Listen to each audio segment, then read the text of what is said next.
दोस्तों, आज जो मैं आपको कहानी सुनाने जा रहा हूँ उसका नाम है शादी का पहला सावन। देख रहे हो अंकित, ये बारिश, इसकी बूंदें उसे बहुत पसंद थी। इन बूंदों के गिरने के साथ वो पैरों में घुंघरू बांध के नाचा करती थी। इतनी खूबसूरत लगती थी वो कि उसके सामने मोर भी फीके पड़ जाते थे। उसे बारिश बहुत पसंद थी और आज भी पसंद होगी। आज इस बारिश के साथ उठने वाली मिट्टी की खुशबू फिर से उन दिनों में ले जाकर मुझे छोड़ आई है, जब हम बरसात के मौसम पर सड़क पर यूं ही घूमते हुए घर आते थे। ये बारिश भी बड़ी अजीब है। लोगों के लिए पानी है और मेरे लिए बरसते इश्क की कहानी है। पहाड़ी के पीछे वो जो ढाबा है जहां हम चाय पीने जाया करते थे, उसे वहां की चाय बहुत पसंद थी। हम हर बरसात में कॉलेज से लौटते वक्त वहां की चाय जरूर पीते थे। चाय वैसे भी उसे बहुत पसंद थी। मई जून की दोपहरी में भी वो चाय पीना पसंद करती थी और जब मैं मना करता था तो बड़ी नजाकत से कहती थी, जनाब आपके लिए सिर्फ चाय होगी, मेरे लिए तो इश्क है। फिर मैं कहता था कि जब चाय से इश्क है तो मैं क्या कहूँ, तो वो कहती थी, तुम और मैं तो एक हैं, तो मेरी पसंद भी तुम्हारी पसंद है। और ये बोलकर वो हंसने लगती थी। जानते हो, क्योंकि चाय मुझे कभी पसंद नहीं थी और ये वो बात जानती थी। हाँ, कभी मैंने कहा नहीं मैंने उससे, लेकिन उसे पता चल गया था। तुम्हें पता है, जिस दिन हमारी शादी तय हुई थी उस दिन भी ये बादल ऐसे ही जोर से बरस रहे थे। हमारे साथ इन्होंने भी उस खुशी को महसूस किया था। ये भी हमारी खुशी में मेरी रैना की तरह झूम कर नाचे थे। उस दिन रैना ने मुझसे कहा था कि हम अब हमेशा इन बूंदों के साथ नाचेंगे, गाएंगे। मैं हमेशा उसकी इन बेतुकी बातों पे हंसता रहता था। हमारी शादी की ये फोटो देख रहे हो, रैना के चेहरे की मुस्कुराहट, ये खुशी हमारी शादी में दस्तक देने वाले बेमौसम के बारिश के लिए थी। लोग बेमौसम बारिश से परेशान थे और मेरी रैना दुनिया की पहली दुल्हन होगी जो बारिश में भीगते हुए भी फोटो शूट करवा रही थी।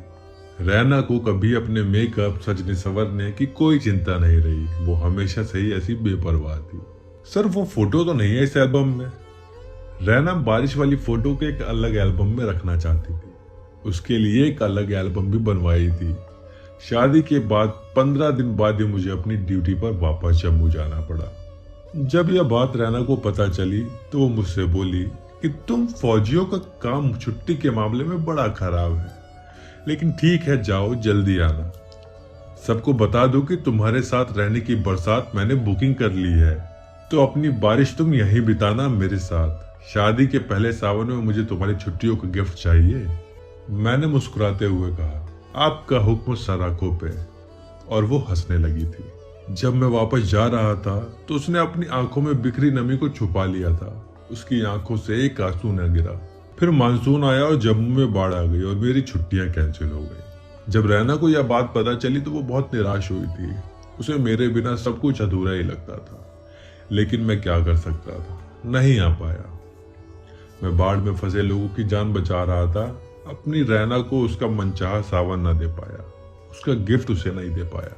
फिर एक हफ्ते बाद पता चला कि रैना बाहर गई थी। लैंडस्लाइड हुआ और रैना अपनी कार के साथ नदी में जा गिरी। 2 दिन बाद उसकी लाश मिली। उस दिन ऐसा लगा जैसे मैं मर गया। तब आया था मैं इस जगह जब मेरी नैना मुझे छोड़ के जा चुकी थी। तब मैं यहाँ से उसकी यादें समेट कर अपने साथ ले गया था। तब से हिम्मत नहीं हुई यहाँ आने की।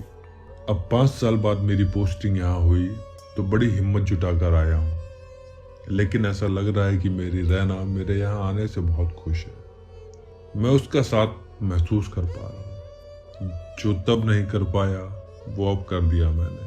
अपनी रैना के शादी के पहले सावन का गिफ्ट दे दिया मैंने। अब हम साथ उस पहाड़ी तक घूमने जाएंगे, उस ढाबे की चाय भी पीने हम साथ जाएंगे। अब हम दोनों अपना हर सावन एक साथ यही मनाएंगे। तो आशा करता हूं आपने इस कहानी से जरूर कुछ ना कुछ सीखा होगा।